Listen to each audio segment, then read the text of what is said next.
Pledge of Allegiance.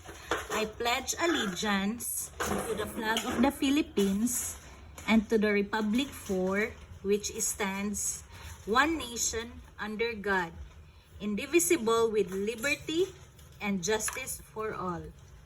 Patriotic Pledge. I love the Philippines. It is the land of my birth.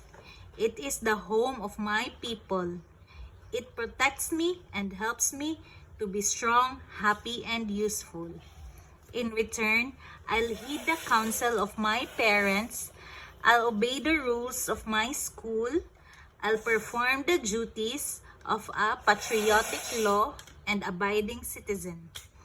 I'll serve my country unselfishly and faithfully. I'll be a true Filipino in thoughts, in words, and in deeds.